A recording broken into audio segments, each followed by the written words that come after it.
हम लोग केमिस्ट्री के टॉपिक आपके केमिकल बॉन्डिंग पर बात कर रहे हैं और केमिकल बॉन्डिंग पे हम लोगों ने बैलेंस बॉन्ड थ्योरी, हाइब्रिडाइजेशन और ज्योमेट्री, ये तीनों हमने पढ़ लिया है। ठीक है, अब हम लोग को बात करनी है आपके केमिकल बॉन्डिंग में एंगल के बारे में, बॉन्ड एंगल के बारे में। ठीक है, टॉपिक जो होता है बॉन्ड एंगल, तो कुछ बोर्ड पर लिखे हुए हैं, आप उनसे मतलब मत रखिए, वो भी आपकी यूज में आएंगे, लेकिन पहले आप समझिए बॉन्ड एंगल। ठीक है, इसको कहते हैं बंद कोण। ठीक है, हिंदी में इसको कहते हैं बंद कोण। ठीक, जैसे कोई सेंट्रल एटम है तो उससे जो साइड एटम जुड़े होते हैं वो कितने कितने कोण पे जुड़े होते हैं, ये इनको निकालना है। ठीक है, तो बॉन्ड एंगल, तो चलिए बात करते हैं बॉन्ड एंगल के बारे में। देखिए, हम लोगों ने हाइब्रिडाइजेशन पहले पढ़ लिया है। हाइब्रिडाइजेशन अगर आप ना पढ़ो तो प्रीवियस लेक्चर में पढ़ा हुआ वो आप पढ़ लेंगे। ठीक है, प्लेलिस्ट में होगा। देखिए, अगर आपका हाइब्रिडाइजेशन निकालने पर sp आता है, sp2 आता है, sp3 आता है, ठीक, sp3d आता है और sp3d2 आता है या फिर sp3d3 आता है। अगर sp आएगा, ठीक है, तो हम लोग कितना बताएंगे, हम लोग बताएंगे बॉन्ड एंगल इसमें कितना है, बॉन्ड एंगल इसमें है भैया 180 डिग्री। ठीक, तुरंत बताएंगे। अगर sp आता है तो हम लोग बोल देंगे कि इसमें 180 डिग्री। ठीक, अच्छा, अगर sp2 आता है तो हम लोग बोलेंगे कि बॉन्ड एंगल 120 डिग्री है इसमें। अगर sp3 आता है तो हम लोग बोलेंगे इसमें 109 डिग्री 28 मिनट। ठीक, 109 डिग्री बंद कोण जो आपकी बॉन्ड एंगल है वो 109 डिग्री 28 मिनट है। अगर sp3d आता है तो हम लोग बोलेंगे कि जो बॉन्ड एंगल है वो अब धीरे धीरे हम लोग देख रहे हैं 180 से 120 हुआ, 109 डिग्री 28 मिनट हुआ, तो sp3d में भी इससे कुछ कम ही होगा, फिर sp3d2 में भी sp3d वाले से कम होगा, मतलब धीरे धीरे कम होता जाएगा।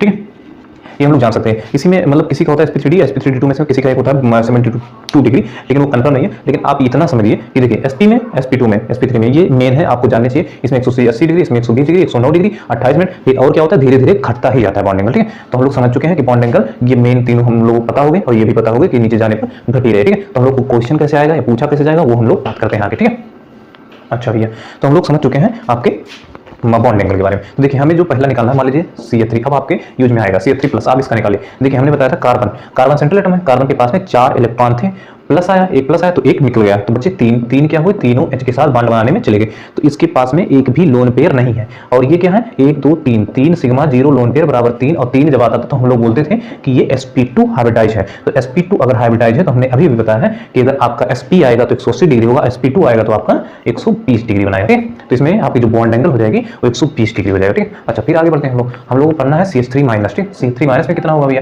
देखिए कार्बन के पास 4 होते थे, एक नेगेटिव आया 5 हो गए, एक उधार ले लिया है तो 5 हो गए, 5 क्या हो 3, तो भैया बॉन्ड बनाने में चले गए हाइड्रोजन के साथ, 2 बच गए तो 2 ये लोन पेयर हो गए। ठीक, 3 सिग्मा है, ठीक, 3 सिग्मा है, एक लोन पेयर, 3 सिग्मा एक लोन पेयर बराबर 4 का मतलब sp3 हाइब्रिडाइज हम लोग बोलते थे। और जब sp3 हाइब्रिडाइज होता है तो वो 109 डिग्री 28 मिनट आपका बॉन्ड एंगल बना देता है। ठीक, ये अच्छा भैया, जैसे अब मान लीजिए हम लोग को यहीं पे देखिए, फिर हम लोग पढ़ना है SO3 2-, अब देखिए इसके पास में हम लोगों को पता है कि पाई कक्षा में 6 इलेक्ट्रॉन होते थे, हम लोगों ने हाइब्रिडाइजेशन ज्योमेट्री में बहुत सारी चीजें पढ़ी थी। तो 6 और 2 नेगेटिव आया तो 8 हो जाएगा, और 8 क्या हुआ, 3 तो 6 तो वो के साथ चले गए बॉन्ड बनाने में, 2 बच गए तो एक लोन पेयर हो गया, 1 सिग्मा 2 सिग्मा 3 सिग्मा 4, मतलब 3 सिग्मा एक लोन पेयर, 3 सिग्मा एक लोन पेयर बराबर 4 का मतलब sp3 हाइब्रिडाइजेशन, और sp3 हाइब्रिडाइजेशन में बॉन्ड एंगल 109 डिग्री 28 मिनट है। ठीक, तो इसी तरीके से हम लोग बॉन्ड एंगल को निकाल सकते हैं। अच्छा, SO3 का ट्राई करिए तब तक, SO3, ठीक है, SO3 का ट्राई करिए कितना बॉन्ड एंगल हो जाएगा इसमें। तो SO3 हम लोग देखते हैं SO3, ठीक, इसके पास में भैया 6 होते हैं, और 6 क्या हुए, 3 वो के साथ में निकल लिए, 6 के 6 इलेक्ट्रॉन, 0 लोन पेयर इस पे बचा गया, इस पे लोन पेयर है नहीं, 1 2 3 सिग्मा 0 लोन पेयर बराबर 3, और 3 का मतलब कि sp2 हाइब्रिडाइज। अगर sp2 हाइब्रिडाइज होता है तो हम यहाँ पे लिख देते हैं कि sp होगा तो 180 डिग्री होगा, sp2 होगा तो 120 डिग्री होगा, और sp3 होगा तो 109 डिग्री 28 मिनट होगा। ठीक, तो sp2 है यानी कि 120 डिग्री ये बनाएगा। ठीक, तो SO3 में 180 डिग्री 120 डिग्री बॉन्ड एंगल हो जाएगा। ठीक, अच्छा, हम लोग को पढ़ना है NO2+, देखिए n के पास में भैया हम लोग जानते हैं बाहर कक्षा में 5 इलेक्ट्रॉन होते थे, एक प्लस आया एक निकाल दिया, 4 बचे हैं, 4 क्या हुए कि 2 वो के साथ में बॉन्ड बनाने में चले गए, तो इसके पास में 0 lone pair, 1 sigma 2 sigma plus 0 lone pair बराबर 2, मतलब sp हाइब्रिडाइज, और sp हाइब्रिडाइज का मतलब होता है कि बॉन्ड एंगल जो आएगा वो 180 डिग्री का आएगा। ठीक, अच्छा, फिर आगे हम लोगों को पढ़ना है NO2- का, तो NO2-, n के पास में 5 इलेक्ट्रॉन बाहर कक्षा में होते हैं, एक नेगेटिव आया 6 हो गया, और 6 क्या हुई भैया, 4 तो वो के साथ में चले गए, लेकिन बच गया 2 को हम लोग ऐसे लिखते थे, एक लोन पेयर बना लेते थे, तो 1 सिग्मा 2 सिग्मा और एक लोन पेयर, 2 सिग्मा एक लोन पेयर बराबर 3 का मतलब sp2 हाइब्रिडाइजेशन, अगर sp2 हाइब्रिडाइजेशन है तो बॉन्ड एंगल कितना है 120 डिग्री का है। ठीक, तो NO2 में बॉन्ड एंगल 120 डिग्री का हो जाएगा। अब हम लोग को पढ़ना है CO2 देखिए कार्बन के पास में बाई कक्षा में 4 इलेक्ट्रॉन चारों के चारों O के साथ बॉन्ड बनाने में चले गए, जिसके पास में 0 lone pair, 1 sigma 2 sigma 2 sigma 0 lone pair बराबर 2 मतलब sp हाइब्रिडाइज का मतलब भैया 180 डिग्री इसका बॉन्ड एंगल हो जाएगा। कितना हो जाएगा 180 डिग्री बॉन्ड एंगल हो जाएगा इसमें। अच्छा CO3 2 माइनस, अब देखिए कार्बन के पास में 4 होते थे, 2 नेगेटिव आया 6 हो गए, 6 हो गए, 6 जो है 3 वो के साथ में बॉन्ड बनाने में चले गए, 0 लोन पेयर वाला केस हो गया, 1 sigma 2 sigma 3 sigma 0 lone pair बराबर 3 बराबर है sp2 हाइब्रिडाइजेशन में बॉन्ड एंगल 120 मतलब 120 डिग्री का बॉन्ड एंगल हो जाएगा। ठीक है, ये तो हुआ भैया प्रैक्टिस। ठीक है कि हम लोग प्रैक्टिस कैसे अभ्यास कैसे करेंगे, निकालना हम लोगों ने अभी तक सीख लिया है कि कैसे हम निकालेंगे कितना कितना बॉन्ड एंगल हो जाएगा। अब हम लोगों को कुछ कंपाउंड दिए रहेंगे, ठीक जैसे देखिए CH3 है, ठीक NH3 है, H2O है, CH4 है, NH3 है और H2O है। अब कह रहा है कि इसको बॉन्ड एंगल के क्रम में बढ़ते हुए क्रम में अरेंज करो या फिर घटते हुए क्रम में अरेंज करो। ठीक है, बंद कह रहा है कि बॉन्ड एंगल के increasing order of bond angle मतलब arrange the following compound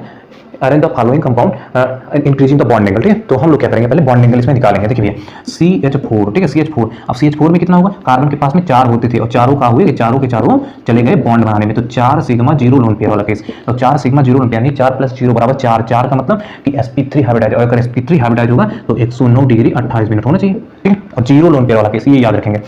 NH3 में भी वही है, देखिए एक ये 5 होते हैं, 3 इधर चले गए, ठीक है एक यहाँ पर बच गया तो 1 lone pair, 1 sigma 2 sigma 3 sigma plus 1 lone pair वाला केस, ये भी है sp3 हाइब्रिडाइज और इसका भी बॉन्ड एंगल 109 डिग्री 28 मिनट होना चाहिए। अभी ये लिखिएगा नहीं आप लोग, यहाँ तो लिखेंगे, ये नहीं लिखेंगे। ठीक है, अभी समझाते हैं। ये H2O में भैया वो के पास 6 होते थे, 2 तो H के साथ चले गए, 2 लोन पेयर यहाँ पे बच गए। ठीक है, 2 lone pair 1 2 3 4, 2 sigma 2 lone pair 4 वाला केस, 2 सिग्मा और प्लस 2 लोन पेयर 4 वाला केस, 4 मतलब sp3 हाइब्रिडाइज और sp3 मतलब 109 डिग्री 28 मिनट होना चाहिए। ठीक है, बॉन्ड एंगल अब हम लोग समझते हैं थोड़ी बात। देखिए याद रखेंगे अगर कंपाउंड आपको दिए हों और हम लोग सब में निकाल दें और सब में हम लोग क्या मिले हाइब्रिडाइजेशन सेम मिले, ठीक है, हम लोग क्या देखेंगे हाइब्रिडाइजेशन सेम मिल जाए, तब हम लोगों को इंक्रीजिंग ऑर्डर या फिर डिक्रीजिंग ऑर्डर में अरेंज करना है। तो हम लोग करेंगे क्या कि सबसे पहले हम लोग ये करेंगे कि हम लोग देखेंगे कि किसमें सबसे कम लोन पेयर है। ठीक है, तो हम लोग देख रहे हैं कि CH4 में 0 लोन पेयर है, NH3 में 1 लोन पेयर है, H2O में 2 लोन पेयर है। तो ये जानिए कि जिसमें सबसे ज्यादा लोन पेयर होते हैं उसका बॉन्ड एंगल सबसे कम होता है। ठीक है, देखिए इसका तो 109 डिग्री 28 मिनट हो जाएगा और इसका क्या होगा कि 109 डिग्री 28 मिनट ना होगी, इससे कुछ कम हो जाएगा।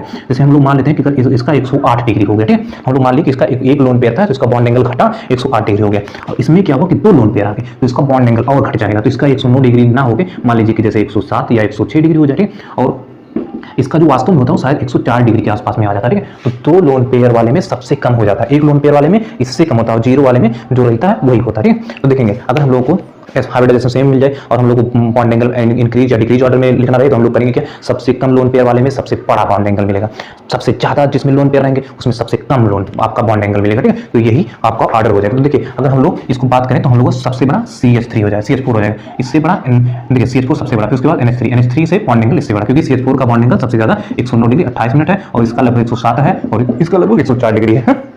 ये तो आप लोगों ने समझ लिया है कि जब बार बार रिपीट करने से कोई फायदा है नहीं, आप लोग समझ रहे होंगे। ठीक देखिए और आगे बढ़ते हैं हम लोग, अभी और क्लियर हो जाएगा। जैसे है NH4+, ठीक है NH4+, फिर आपका है NH3, अच्छा भैया, फिर आपका है NH2-। देखिए N के पास में 5 होते थे और एक क्या हुआ बाहर चला गया, एक लीव कर गया, प्लस हो गया और 4 बचे, चारों के चारों H बनाने में चले गए। ठीक, H बॉन्ड बनाने में चले गए, 4 सिग्मा 0 लोन पेयर यानी 4 + 0 बराबर 4 मतलब sp3 हाइब्रिडाइज और इसमें 0 लोन पेयर, आप लोग लिख लेंगे 0 लोन पेयर है। NH3 की आप लोग बात करेंगे तो NH3 में अभी हमने बताया था कि 1 2 3 5 होते हैं, एक लोन पेयर आ गया, 3 सिग्मा 1 लोन पेयर, 3 + 1 बराबर 4 बराबर sp3, तो sp3 हाइब्रिडाइज इसमें क्या है एक लोन पेयर वाला केस हो गया। अब फिर हम लोग देखेंगे NH2-, N के पास में 5 होते थे, ठीक है, और एक नेगेटिव आया तो 6 हो गए, 2 तो बॉन्ड बनाने में गए लेकिन 4 का हुए कि 2 लोन पेयर बना दिए, तो sp3 इसमें भी हाइब्रिडाइज हो गया लेकिन इसमें 2 लोन पेयर हो गए।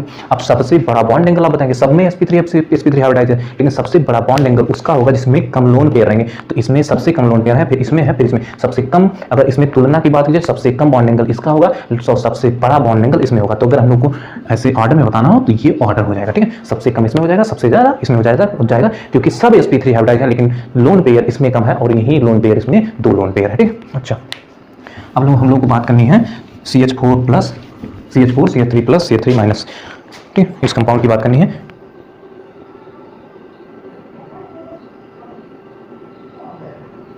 अच्छा देखिए CH4 CH3+, CH3 माइनस। ठीक है, देखिए इसमें क्या होगा, इसमें हम लोगों ने अभी निकाला है कि कार्बन के पास में 4 होते हैं भैया, चारों के चारों बॉन्ड बनाने में चलेंगे, 0 लोन पेयर और 4 सिग्मा मतलब 4 sp3 हाइब्रिडाइज और 0 लोन पेयर वाला केस। CH3 प्लस क्या हो गया भैया, देखिए तीनों 4 थे, 4 थे आपके पास में, एक निकल गया तो 3 ही बचे और तीनों के तीनों क्या हुए, बॉन्ड बनाने में चले गए। ठीक है, तो ये हो गया आपका sp2 hybridise, 0 lone pair 3 sigma वाला और प्लस 0 बराबर 3 बराबर sp2 हाइब्रिडाइज और इसमें sp3 हाइब्रिडाइज। तो आप लोग यहाँ पे लिख लेंगे कि sp3 में कितना होता है, 109 डिग्री 28 मिनट होता है और sp2 में 120 डिग्री होता है। और वहीं CH3 माइनस में आप लोग लिखेंगे 4 होते थे, एक आया 5 हो गया और 5 का मतलब कि देखिए 3 और फिर इसमें एक लोन पेयर बचा तो 3 सिग्मा एक sp3 इसमें हाइब्रिडाइज हुआ। ठीक है, sp3 इसमें हाइब्रिडाइज, CH3 माइनस में sp3 हाइब्रिडाइज हुआ लेकिन एक लोन पेयर के साथ में, एक लोन पेयर के साथ में, और वहीं sp3 ये हाइब्रिडाइज हुआ 0 लोन पेयर के साथ में। तो देखिए सबसे बड़ा बॉन्ड एंगल इसका है, तो हम लोग अगर ऑर्डर में करें तो हम लोग ऑर्डर में ऊपर लिख देते हैं। ठीक है, सबसे बड़ा ये निकल गया क्योंकि ये sp2 हाइब्रिडाइज है, तो सबसे बड़ा CH3 प्लस उसके बाद में दोनों sp3 हाइब्रिडाइज, लेकिन इसमें 0 लोन पेयर, तो ये वाला हो जाएगा। तो ये क्या हो जाएगा, CH4, फिर ये भी sp3 हाइब्रिडाइज लेकिन ये लोन पेयर के साथ में, तो ये CH3 माइनस। ठीक है, ये हो जाएगा, इसमें 120 डिग्री, इसमें 109 डिग्री 28 मिनट और इसमें 109 डिग्री 28 मिनट से कम, मतलब मान लेते हैं कि 107 डिग्री के आसपास लगभग ये आ जाएगा। ठीक है, ऐसे। अच्छा आगे बढ़ते हैं, अब हम लोगों को बात करनी है कुछ कंपाउंड के बारे में, जैसे ले लेते हैं हम लोग। देखिए आपके SO2 है, SO3 है, SO3 2 माइनस है और SO4 2 माइनस। ठीक, अच्छा इस पे बात करेंगे हम लोग।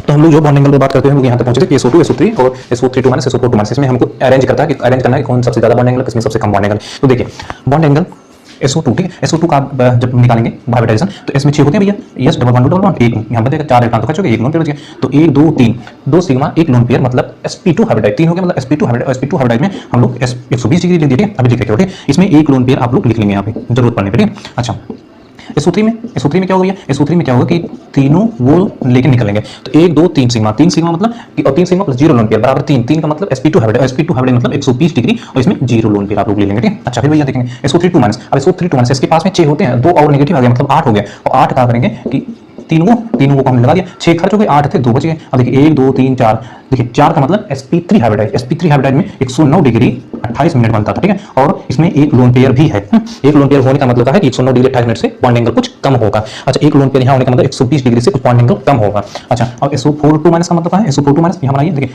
होता क्या है भैया, 6 होते हैं, 2 नेगेटिव है, 8 हो गया, 8 क्या होगा, चारों वो लेके निकल लिए, 0 लोन पेयर वाला केस हो गया, 1 2 3 4 1 2 3 4 और 4 प्लस 0 बराबर 4 का मतलब sp3 हाइब्रिडाइज का मतलब 109 डिग्री 28 मिनट बॉन्ड एंगल होना चाहिए, 0 लोन पेयर है। अब देखिए बात सुनिए भैया, ये क्या होगा 120 से एक लोन पेयर है तो 120 से कुछ ये बॉन्ड एंगल कम होगा, तो इसको हम लोग मान लेते हैं कि 118 डिग्री हो गया। इसमें क्या होगा 120 डिग्री 0 लोन पेयर, तो ये तो 120 डिग्री रहेगा क्योंकि इसमें लोन पेयर है नहीं तो कम होगा नहीं। 109 डिग्री 28 मिनट एक लोन पेयर है तो यानी मान लेते हैं कुछ कम हुआ 107 डिग्री होगा। ठीक है, अच्छा ये 109 डिग्री 28 मिनट का 0 लोन पेयर तो मतलब 109 डिग्री 28 मिनट ही रहेगा। ठीक, अब सबसे ज्यादा बॉन्ड एंगल देखिए, सबसे बड़ा बॉन्ड एंगल कौन सा है, सबसे बड़ा बॉन्ड एंगल आपको दिख रहा है 120 डिग्री वाला, तो ये है SO3। तो हम लोग अगर अरेंज करना बात चाहें तो SO3 सबसे बड़ा है, फिर उसके बाद में 118 वाला है मतलब ये SO2। ठीक है, तो SO2 और फिर उसके बाद में कौन सा है, ये 109 डिग्री 28 मिनट वाला, तो ये है SO4 2 माइनस। फिर उसके बाद में क्या है कि आपका ये 107 डिग्री वाला, तो ये क्या है SO3। तो अगर ये चारों कंपाउंड आपको दे दिए जाए एग्जाम में और बोल दिया जाए कि बॉन्ड एंगल को इंक्रीजिंग ये है डिक्रीजिंग ऑर्डर, ठीक है, क्योंकि सबसे बड़ा वाला है फिर सबसे कम वाला बॉन्ड एंगल वाला है, तो डिक्रीजिंग ऑर्डर में सेट करिए तो आप लोग इसी प्रकार से सेट कर सकते हैं। ठीक है, ऐसे निकाल के कि कौन सा जिसमें लोन पेयर रहेगा वो बॉन्ड एंगल थोड़ा सा कम हो जाएगा। अच्छा भैया फिर उसके बाद में हम लोग को आगे बढ़ना है, आगे हम लोगों को बात करनी है NO2 माइनस और NO3 minus, NO2 minus NO3 minus और NO2 प्लस। देखिए एन के पास में 5 होते थे, एक नेगेटिव आया 6 हो गए, और 6 क्या हुआ, 2 वो 2 वो 1 वो 1 वो 2 2 2 4 4 वो लेके निकल लिया, 2 बच गया, 6 हो गए थे 2 बच गए, तो इसमें क्या है 1 2 2 सिग्मा एक लोन पेयर मतलब 3 का मतलब sp और sp का मतलब 3 का मतलब sp2 का मतलब 120 डिग्री बॉन्ड एंगल। अच्छा एक लोन पेयर भी है, एक लोन पेयर है, इसमें एक लोन पेयर है तो इसका हम लोग मान लेते हैं कि 118 डिग्री हो गया। ठीक, लेट कर लेते हैं थोड़ी सी। NO3 माइनस 5 होते थे भैया, एक नेगेटिव है 6 हो गए, और 6 क्या हुए कि तीनों वो लेके निकल ली। अब इसमें 0 लोन पेयर sp2 हाइब्रिडाइज, इसमें भी 1 sigma 2 sigma 3 sigma plus 0 lone pair बराबर 3 बराबर sp2 मतलब 120 डिग्री, और इसमें 0 लोन पेयर है तो इसका 120 डिग्री रहेगा, घटेगा है नहीं। अच्छा NO2 प्लस की बात कर लेते हैं, 5 होते थे, एक प्लस आया निकल लिया तो 4 बचे, 4 को 2 वो लेके निकल लिए, और 1 सिग्मा 2 सिग्मा 0 लोन पेयर बराबर 2 का मतलब sp हाइब्रिडाइज मतलब बॉन्ड एंगल 180 डिग्री। तो सबसे बड़ा बॉन्ड एंगल अगर हम लोग बात करेंगे तो 180 डिग्री वाला, फिर उसके बाद में ये NO3 माइनस है, फिर NO2 माइनस है, तो अगर हम लोग जैसे यहीं पे लिखना चाहें तो सबसे बड़ा बॉन्ड एंगल इसका है, फिर उससे इसका है सबसे कम ये वाला। ठीक है, तो ये हो जाएगा आपका इंक्रीजिंग ऑर्डर, ठीक है, increasing order of bond angle, ये लिख लेंगे हम लोग increasing order of bond angle, सबसे कम ये है, सबसे ज्यादा ये है। ठीक है, तो इसी प्रकार से आप लोग निकाल लेंगे। अब हम लोग को बात करनी है आगे, ये सब क्वेश्चन आते रहते हैं ना एग्जाम में। हम लोग बात करनी है NH3, PH3, SH3 और SpH3। अच्छा एक बात ध्यान दे रहे होंगे यहाँ पे, जैसे हम लोगों ने नाइट्रोजन वाला ग्रुप रहा था, ठीक है, तो यहाँ पे नाइट्रोजन, फिर फास्फोरस, फिर आर्सेनिक, फिर एंटीमनी, फिर बिस्मथ, ये था। और वही कंपाउंड NH3 है, PH3 है, SH3 है, SpH3 है। सबके पास में भैया 5 होते हैं, सबके पास में बायोडाटा में 5 होते हैं। अब देखिए सबके पास में 5 होते हैं, तो NH3 है तो NH3 N के पास में 5 होंगे। अच्छा 5 होंगे तो 2 यहाँ बचेंगे और 3 तो ऐसे जाएंगे। इसी प्रकार इसी में भी एक यहाँ बचेगा, एक यहाँ, और ये तीनों ऐसे चले जाएंगे। इसी प्रकार यहाँ भी बचेगा। अब हम लोग देख रहे होंगे, ठीक है, कि हो क्या रहा है यहाँ पे बेसिकली कि सब में हाइब्रिडाइजेशन 1 2 3, तो ये 3 प्लस 3 सिग्मा 1 लोन पेयर बराबर 4 4 मतलब sp3 hybridise, sp3 hybridise, sp3 hybridise, सब में sp3 हाइब्रिडाइज, और सब में एक लोन पेयर, एक लोन पेयर और एक लोन पेयर, एक लोन पेयर, सब में लोन पेयर भी समान है, सब में हाइब्रिडाइजेशन भी समान है। तब अगर हम लोगों को increasing order of bond angle, decreasing order of bond angle पूछा जाए कि भैया इसमें सबसे ज्यादा बॉन्ड एंगल किसमें है, सबसे ज्यादा कम बॉन्ड एंगल किसमें, तब हम लोग कैसे निकालेंगे। अब वो मामला फंस गया, ठीक है। अब देखिए थोड़ी सी यहाँ पे हम लोग बता रहे हैं, ठीक है, देखिए होता क्या है कि जानते हैं आप लोग कि इलेक्ट्रोनेगेटिविटी, ठीक है, इलेक्ट्रोनेगेटिविटी वो होती है attract of power of electron is called electronegativity. Electronegativity क्या होती है कि इलेक्ट्रॉन की जो खींचने की जो क्षमता होती है किसी एलिमेंट में, जैसे आपका फ्लोरीन है, फ्लोरीन सबसे ज्यादा इलेक्ट्रोनेगेटिविटी, वो सबसे जल्दी इलेक्ट्रॉन को अपनी ओर आकर्षित कर लेता है, तो उसी को कहते हैं इलेक्ट्रोनेगेटिविटी, ठीक है। अच्छा अगर कोई मान लीजिए कि X है, ठीक है, कोई कंपाउंड है और ठीक है, इसकी इलेक्ट्रोनेगेटिविटी सबसे ज्यादा है, और Y है इसकी इलेक्ट्रोनेगेटिविटी कम है, ठीक है, इसकी इलेक्ट्रोनेगेटिविटी कम है, इसकी इलेक्ट्रोनेगेटिविटी सबसे ज्यादा है। तो ये क्या करेगा कि अगर ये मान लीजिए ये दो, इसका 2 से जुड़ा हो, ये भी 2 से जुड़ा हो, ठीक है, तो ये हम लोग जानते हैं कि कोई भी बंध बनने में 2 एलिमेंट, जब ये इधर से इलेक्ट्रॉन जाता है और एक इधर से इलेक्ट्रॉन जाता है, 2 इलेक्ट्रॉन मिलकर एक बंध बनाते हैं। तो ये क्या करेगा कि ये जो है इलेक्ट्रॉन देगा, यहाँ पे इलेक्ट्रॉन रहेगा और ये यहाँ पे इलेक्ट्रॉन रहेगा, इसका ये भी एक इलेक्ट्रॉन देगा, ये भी एक इलेक्ट्रॉन देगा, ठीक है, यहाँ भी वही होगा सेम, 2 इलेक्ट्रॉन से एक बॉन्ड बनेगा, 2 इलेक्ट्रॉन से एक बॉन्ड बनेगा। अब होगा क्या भैया कि ये X जो है, X इलेक्ट्रोनेगेटिविटी है, तो ये अपनी तरफ इलेक्ट्रॉन को आकर्षित करेगा, और ये अपनी तरफ Y जो है नहीं कर पाएगा क्योंकि ये कम इलेक्ट्रोनेगेटिविटी है। तो होगा क्या कि जो चारों इलेक्ट्रॉन यहाँ पे जो 2 थे वो यहाँ चले जाएंगे और ये दोनों भी इलेक्ट्रॉन यहाँ चले जाएंगे। हम लोगों ने फिजिक्स में कुलाम पढ़ा है कि 2 इलेक्ट्रॉनों के बीच में 1/4 epsilon q1 q2 r square कुछ फोर्स लगता है, तो रिपल्सन वाला फोर्स यहाँ पे लगेगा। तो रिपल्सन वाला फोर्स यहाँ पे लगने से क्या होगा, ये जो ये है, ये दोनों जो है ऐसे फैलने की कार्य करेंगे, ऐसे। जब रिपल्सन वाला फोर्स यहाँ पे लग जाएगा तो ये वाला ऐसे बॉन्ड एंगल ऐसे फैल जाएगा थोड़ा सा, ठीक है। तो ये कैसे बनेगा, ये बॉन्ड जो है पहले से ऐसे बन जाएंगे, मतलब ये यहाँ पे चला जाएगा और ये यहाँ पे बॉन्ड बड़ा हो जाएगा, और यहाँ पे क्या होगा कि Y खींच ही नहीं पाएगा इलेक्ट्रॉन को, ठीक है, तो ये बॉन्ड सेम ही ऐसे ही रह जाएगा। तो यहाँ बॉन्ड एंगल कम रहेगा, यहाँ बॉन्ड एंगल ज्यादा है, तो जो ज्यादा इलेक्ट्रोनेगेटिविटी रहेगा उसका बॉन्ड एंगल ज्यादा रहेगा। हम लोगों ने अभी तक ये समझा, ठीक है। अब देखिए हम लोग जब किसी ग्रुप में जैसे नाइट्रोजन, फास्फोरस, आर्सेनिक नीचे जाते हैं, ठीक है, ऊपर से नीचे जाते हैं, तो इलेक्ट्रोनेगेटिविटी कम होती है, इलेक्ट्रोनेगेटिविटी कम होती है। तो सबसे ज्यादा इलेक्ट्रोनेगेटिविटी नाइट्रोजन है, फिर फास्फोरस है, फिर आर्सेनिक है। तो होगा क्या भैया कि नाइट्रोजन अपनी तरफ इलेक्ट्रॉन को आकर्षित करेगा और जो बॉन्ड ऐसा बनना चाहिए था वो बॉन्ड फैल जाएगा, ठीक है। सबसे ज्यादा बॉन्ड एंगल हम लोग बात कर लेंगे, ऐसे ही बॉन्ड एंगल बन जाएगा, ठीक है। ये वास्तव में सही कारण, सही रीजन यही है जो आपके बॉन्ड एंगल का, क्योंकि हाइब्रिडाइजेशन भी सेम थे, लोन पेयर भी सेम थे। तो हम लोगों ने किस फैक्टर पे काम किया, हम लोगों ने इलेक्ट्रोनेगेटिविटी वाले फैक्टर से काम किया, और हम लोगों ने देखा कि जो ज्यादा इलेक्ट्रोनेगेटिविटी रहता है उसका बॉन्ड एंगल ज्यादा हो जाता है, ठीक। चलिए अब आगे हम लोगों को बात करना है उसी प्रकार, ठीक है।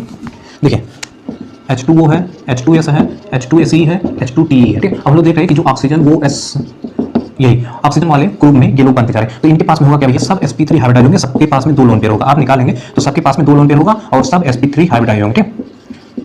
तो हम लोग क्या करेंगे, अब भैया मामला फिर वही फंसा है। तो देखिए जो सबसे ज्यादा इलेक्ट्रोनेगेटिविटी है, तो वर्ग में ऊपर से नीचे जाएंगे तो इलेक्ट्रोनेगेटिविटी घटेगा, तो सबसे कम इसका बॉन्ड एंगल, सबसे ज्यादा इसका, तो हम लोग फटाक से ऐसे बॉन्ड एंगल का क्रम लगा देंगे। ये सबसे बड़ा ये होगा, सबसे छोटा ये होगा बॉन्ड एंगल में, ठीक। अच्छा अब हम लोग को बात करनी है आपके कुछ, देखिए NH3 NF3 में, देखिए अगर पूछा है कि NH3 और NF3 में सबसे बॉन्ड एंगल किसका बड़ा है, तो देखेंगे N एक H यहाँ लगाएगा, एक H यहाँ लगाएगा, एक H यहाँ लगाएगा। अब ये देखिए इसका और यहाँ पे एक बॉन्ड, यहाँ पे एक अनपेयर्ड इलेक्ट्रॉन बचेगा। सेम वैसे ही यहाँ पे भी सेम वैसे ही ये जो बॉन्ड बना है, 2 इलेक्ट्रॉन बना है, 2 इलेक्ट्रॉन, 2 इलेक्ट्रॉन, सेम वैसे ही 3 सिग्मा और 1 lone pair, 3 sigma 1 lone pair, दोनों में सेम केस ही है, ठीक है। तो दोनों में अगर सेम केस है, और हम लोग जानते हैं कि जो आपका NH3 है उसमें जो H है वो इलेक्ट्रोनेगेटिविटी कम है उसकी, और यहाँ पर इलेक्ट्रोनेगेटिविटी बहुत। तो बेसिकली होता क्या है भैया, देखिए तो बेसिकली होगा क्या यहाँ पे, देखिए अब हम लोग समझेंगे। ये 2 इलेक्ट्रॉन, ये 2 इलेक्ट्रॉन, ये 2 इलेक्ट्रॉन, इसमें नाइट्रोजन है, नाइट्रोजन हाइड्रोजन कम इलेक्ट्रोनेगेटिविटी है, ये अपनी तरफ खींच तो पाएगा नहीं इलेक्ट्रॉन को, तो नाइट्रोजन अपनी तरफ खींच लेगा। तो ये 2 जो 6 इलेक्ट्रॉन होंगे ये सब लोग यहीं पे जाके पहुंचेंगे, ठीक है। और यहीं पे पहुंचेंगे तो तुरंत यहाँ पे क्या करेंगे कि वही 1/4 epsilon q1 q2 r square वाला फोर्स लगेगा, और जो तीनों बॉन्ड ऐसे थे वो वाले तीनों बॉन्ड फैल जाएंगे, ठीक। तो ये जो है NH3 वाला थोड़ा बड़ा बॉन्ड बन जाएगा ऐसे, ठीक है, ऐसे। और यहाँ देखिए यहाँ N खींच नहीं पाएगा, F ज्यादा इलेक्ट्रोनेगेटिव हो गया, F अपनी तरफ खींच लिया, तो दोनों इलेक्ट्रॉन क्या हुए कि जो यहाँ थे वो यहाँ चले गए, ये दोनों इलेक्ट्रॉन यहाँ चले गए, तो ये इलेक्ट्रॉन यहाँ चले गए। तो देखिए पहले से इलेक्ट्रॉन दूर हो गए, पहले यहाँ पहुंचते तो उनके बीच में फोर्स ज्यादा लगता है, यहाँ पहुंचने के बीच में फोर्स ही नहीं लग रहा, तो ये जो है बॉन्ड एंगल ऐसे ही रह जाएगा, ठीक है। तो NF3 में बॉन्ड एंगल कम होगा NH3 के तुलना में, ठीक है। तो NH3 में ज्यादा होगा बॉन्ड एंगल, यही आपको समझाना चाह रहे थे। अब इसी प्रकार कंपैरिजन और है कि H2O और वो F2 आप लोग बताएंगे वो में ऐसे बॉन्ड रहता है। अब दोनों इलेक्ट्रॉन और O F देखिए यहाँ 2 इलेक्ट्रॉन यहाँ 2 इलेक्ट्रॉन H वाला खींच नहीं पाएगा इलेक्ट्रॉन, ये क्या करेंगे वो खींच लेगा भैया इनको, तो ये यहाँ जाएंगे ये भी दोनों यहाँ जाएंगे, ये बॉन्ड एंगल बढ़ जाएगा। तो ये जो है पहले की अपेक्षा कुछ बड़ा हुआ दिखाई देगा और ये क्या करेंगे कि F अपनी तरफ खींच लेगा और इसको अपनी तरफ खींच लेगा। तो ये बॉन्ड देखिए कितनी दूरी पर इलेक्ट्रॉन होगी, तो ये बॉन्ड और ही घट ही जाएगा, तो छोटा सा बन जाएगा ऐसे, ठीक है। तो यानी H2O में वो F2 की तुलना में बॉन्ड एंगल ज्यादा होता है क्योंकि वो ऑक्सीजन हाइड्रोजन से जुड़ा होता है, हाइड्रोजन कम इलेक्ट्रोनेगेटिविटी है, हाइड्रोजन अपनी इलेक्ट्रॉन को खींच नहीं पाता है और जिससे इसका बॉन्ड एंगल ज्यादा हो जाता है और वही ये क्लोरीन खींच लेता है और इलेक्ट्रॉन दूर हो जाते हैं, उनके बीच में फोर्स कम लगता है जिससे बॉन्ड सिकुड़ जाता है, ठीक है। तो ये बॉन्ड एंगल इसका कम हो जाता है। अच्छा भैया अब हम लोग को बात करना है, देखिए CH3 वो CH3, ठीक है, और एक है C2H5 वो C2H5, ठीक है। अच्छा भैया देखिए CH3 वो CH3 में हम लोग कैसे बनाएंगे, ये वो है ये CH3 और C3 से जुड़ा है। अच्छा अब यहाँ क्या हुआ, यहाँ देखिए C2H5 था, C2H5 लिखेंगे, इधर हम लिख रहे हैं, देखिए C2H5 क्या हुआ, ये देखिए वो C2H5 हम लोग कैसे लिखते हैं, देखिए C2H5 हम लिखते हैं CH3CH2, ठीक ऐसे लिखते हैं। C2H5 हम लोग इस प्रकार से लिखते हैं, तो हमने अगर इस प्रकार से लिखा कि CH3CH2 और यहाँ लिखा CH3 और CH2, ठीक है।